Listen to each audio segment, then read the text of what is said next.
With such a cheeky video, we got to give a shout out to Gorilla Mind. That is a new sponsor of mine, and I am going to be getting you all 20% off. Go to gorillamind.com/DT and you will get 20% off supplements, creatine, protein powder, energy drinks, and many, many other items. Be sure to check them out.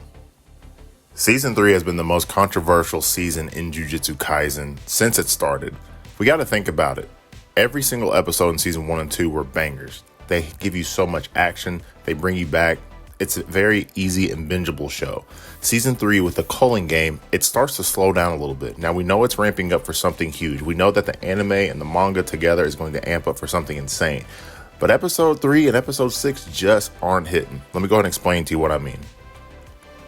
In episode 6 of Jujutsu Kaisen, it starts out beautiful, and then it completely loses itself. The music, the vibe, the atmosphere, the first few minutes of episode 6 feels untouchable as it has been in the whole entire series. And then it starts to bury itself again. We get more rules, more systems, and ironically some cosmic nonsense. We gotta look at the big picture. The episode wanted to be smart, but instead it was a little bit overwhelming. Jujutsu Kaisen is known for having just great animation, but they keep tripping over their feet because they're trying to provide too much information too fast with no emotional anchor. Episode 6, just like in episode 3, doubles down with that problem. We didn't come here for an astrology class, we came here for Yuji versus Hakari. Overall, it underdelivers, and that's sad. This is what we are talking about. The opening few minutes are elite. The music is something that Jujutsu Kaisen usually has in the background, but it took the forefront in episode 6. We have to give credit where it's due, and it gives me a really heavy Watanabe vibes. Like if you ever watched Samurai Champloo, Cowboy Bebop, or even Lazarus, you understand that the song carried the whole entire episode. Besides that, we see a few of our favorite characters, being Yuji, Panda, and Fushiguro. We also learn a little bit more about Harari and her curse scene. The scene is settling, it's kind of clean, the vibes are there, Mappa knows how to let the moment breathe, but it's just not hitting like that. Just like episode 3, it collapses under its own mechanics. There are entirely too many rules. Mappa does a very great job of explaining things in a visual way, but whenever the context is too deep and too monotonous, it doesn't work. Like the animation can't do the entire heavy lifting. But no amount of work that they do is going to fix episode 6.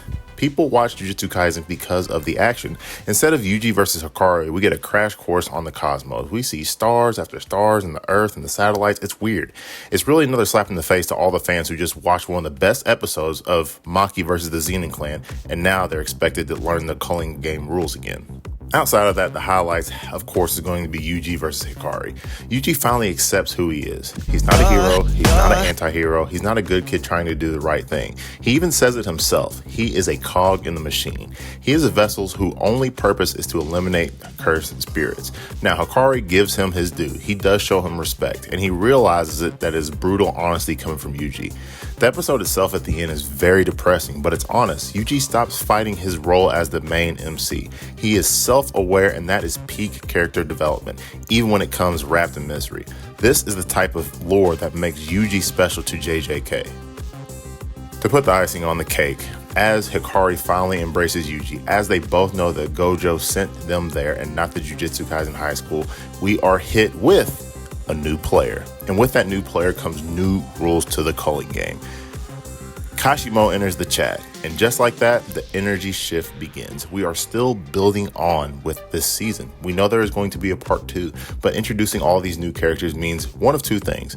Either we are going to be slam-packed for the part 2 of Jujutsu Kaisen, or a lot more of our MCs are going to die. To wrap it all up, we still have the comic relief with Panda. We see how Fushiguro can fight and adapt in the middle of battle, figuring out Kiara's cursed spirits. It is still a very good episode. The music is still elite, the animation is clean as always, and the ideas are very ambitious. But ambition without a straight is going to hurt season 3. As we all see online, season 3 right now, episode 3 and episode 6 are the lowest ranked episodes in the Jujutsu Kaisen franchise. That being said, Yuji's acceptance of being Cog is one of the strongest character developments that we have seen in the entire series. So if they can get out of their own way and stop tripping over their own feet by doing too much lore and trying to cram too many rules inside of the series, it is going to remain at the top. All I'm saying is episode 7 needs to deliver and bring Jujutsu Kaisen back to the #1 and the greatest anime of 2026.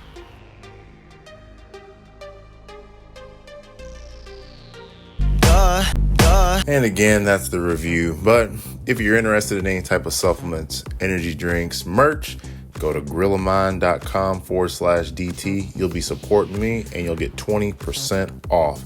Thanks for the support. Comment down below and y'all have a good one.